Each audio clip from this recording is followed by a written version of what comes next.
21 anos de idade eu me caso com um rapaz que era um pequeno empresário da cidade, que tem uma história muito linda também. E os meus pais foram no meu casamento para não ficar feio para a sociedade, porque até então eles também não conversavam comigo ainda pelo fato de eu ter me apaixonado em Jesus. Meu casamento, então, meus pais foram. Um ano de casada, eu fico grávida e tive um aborto de 3 meses. Passa um tempo, fico grávida de novo, outro aborto eu tive. Descobriu que eu tinha falta de progesterona e que não conseguia engravidar, nem segurar gestação alguma sem remédio para engravidar. Então, eu tomo remédio, fico grávida novamente, e com 8 meses de gestação, então, eu tomo remédio, fico grávida novamente, e com 8 meses de gestação, justamente no dia que eu completo 24 anos de idade, nasce a minha primeira filha, Letícia, branquinha dos olhos azuis como o pai, linda. A minha mãe ainda era muito longe de mim, os meus pais não se aproximavam de mim pelo fato de eu estar apaixonada em Deus. E eu me lembro que a minha mãe, então, foi ao hospital porque era a primeira neta que havia chegado na casa. E neto quebranta muito o coração dos nossos avós, dos pais, né? Mamãe foi no hospital e eu me lembro que eu pensei assim, que coisa boa, que bom que a minha mãe veio aqui agora me ver a netinha, né? E eu lembro que quando a minha mãe chegou, passados uns 10 minutos, pediram a minha menina, a enfermeira me pediu a neném para dar banho na neném e me devolver para me ter alta. A minha mãe, então, sai do quarto, chama a minha mãe, entrega a neném, passa um pouquinho, a minha mãe sai do quarto, chamaram também meu marido, e eu fiquei sozinha. E eu ainda falei assim para Deus, que bom que nada teve que acontecer, porque a minha mãe agora voltou a falar comigo. E ela simplesmente se negava a falar comigo. Eu me lembro que naquele momento, então, entra no meu quarto a chefe da pediatria do Hospital da Mulher em Goiânia. Aquela chefe da pediatria começou a acalentar as minhas mãos como ia me dar alguma notícia. Ela disse, mãezinha, acabou de acontecer uma fatalidade. A sua filha acabou de cair do braço da enfermeira e veio a óbito. Minha primeira filha caiu do braço da enfermeira e veio a óbito. É muito fácil você levar um bebê para casa, mas você levar um caixão é muito difícil, minha querida. Mas eu queria fazer um parêntese aqui e dizer o seguinte, lembra que a minha mãe me falava que eu ia perder um filho como ela havia me perdido para Deus?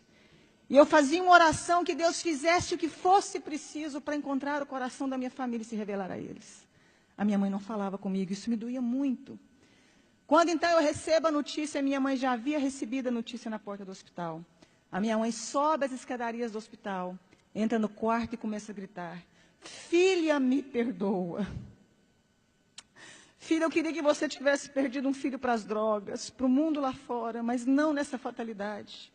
A minha mãe começa a abraçar as minhas pernas, beijar as minhas pernas. Mas foi a primeira vez que eu vi a minha mãe dizer que me amava. Foi a primeira vez que ela me deu colo. Foi a primeira vez que a minha mãe teve tempo de dizer que eu era especial e importante para ela. Foi a primeira vez que ela pôde ouvir porque eu havia escolhido caminhar com Jesus. E houve então ali um momento de restauração, de perdão entre eu e minha mãe.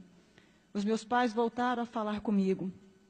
Eu mandei fazer um exame do corpo da minha filha porque eu já tinha tido alguns abortos. 30 dias depois chegou o laudo do exame. Eu descobri que a minha filha havia nascido sem cálcio e sem glicose. A Letícia jamais iria andar e teria convulsões simultâneas. E a minha médica fala para mim, adota um filho porque você não pode mais ser mãe. Mesmo com os remédios, sua filha veio com problema.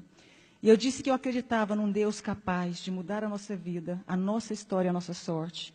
Um ano depois eu dei à luz a uma criança linda, perfeita e sadia chamada Angélica. Faz 11 anos mês que vem.